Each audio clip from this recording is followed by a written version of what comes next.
নমস্কার দর্শক, এখন আপনারা দেখছেন প্রাণ বাংলা টিভি। আমি অমিত কুমার দাস। মূল আলোচনা বিশ্লেষণে যাওয়ার আগে দর্শক ভিডিওটি একবার দেখুন। আর হ্যাঁ, আমার চ্যানেলে যারা নতুন ভিডিওটি দেখছেন অতি অবশ্যই বলবো চ্যানেলটি সাবস্ক্রাইব করে পাশে থাকা বেল আইকনটি অল করে রাখুন, তাহলে আমার ভিডিওটি সবার আগে আপনার কাছে পৌঁছে যাবে। ভিডিওটি দেখুন দর্শক। সৈকতদা কি হয়েছে তুমি বিস্তারিত বলো। দেবনাথ ইনস্টিটিউশনে আমি ইন্দ্রনাথ মনেশ্বর আমি ট্রেনিং করতে এসেছি।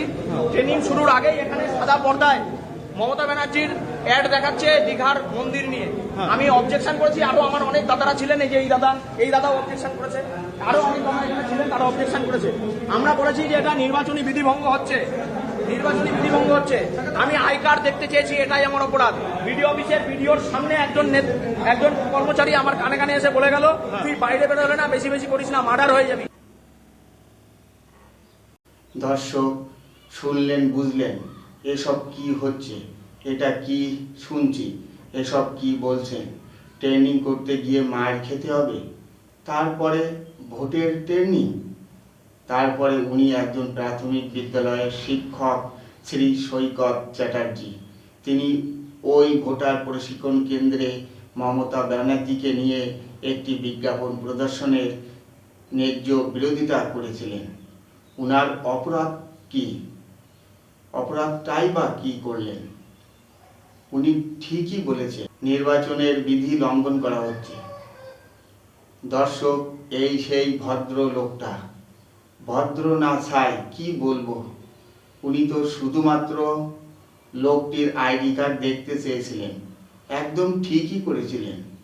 শুধুমাত্র এই প্রতিবাদ করার কারণে তাকে নির্মমভাবে আক্রমণ করে রক্তাক্ত করা হয়। তাছাড়া লোকটি আইডি কার্ড দেখালে অসুবিধা কি হতো? অসুবিধা কিছুই হতো না। লোকটি সেটা না করে গুন্ডামি করা শুরু করলো। শেষে দলবল নিয়ে তার উপর চড়া হলেন। লোকটির উদ্দেশ্য ভালো ছিল না, এটা স্পষ্ট হলো।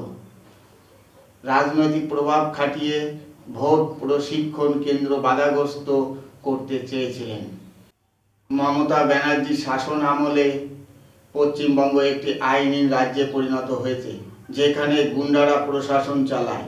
শিক্ষক, ডাক্তার, সাধারণ নাগরিক শাসক দলের স্বেচ্ছাচারিতার বিরুদ্ধে প্রশ্ন তুললে কেউই নিরাপদ নন। ভোটের আগে এই অবস্থা, তাহলে ভোটের সময় কি হবে?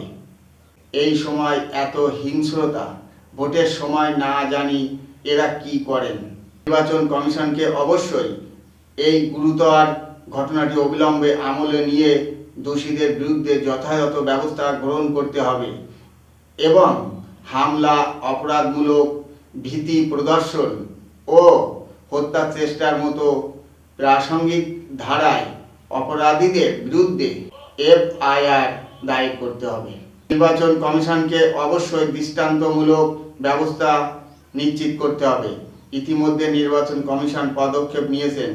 শুধুমাত্র পদক্ষেপ নিলে হবে না, সেটা দ্রুত কার্যকরী করতে হবে। দর্শক, আমার আর কিছু বলার নেই।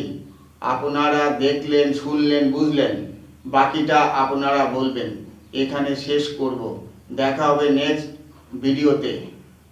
চ্যানেলটি লাইক, শেয়ার, সাবস্ক্রাইব এবং কমেন্ট করে জানাবেন। এতক্ষণ প্রাণ বাংলা টিভি দেখার জন্য ধন্যবাদ। ভালো থাকবেন, সুস্থ থাকবেন, সবাইকে শুভকামনা রইল।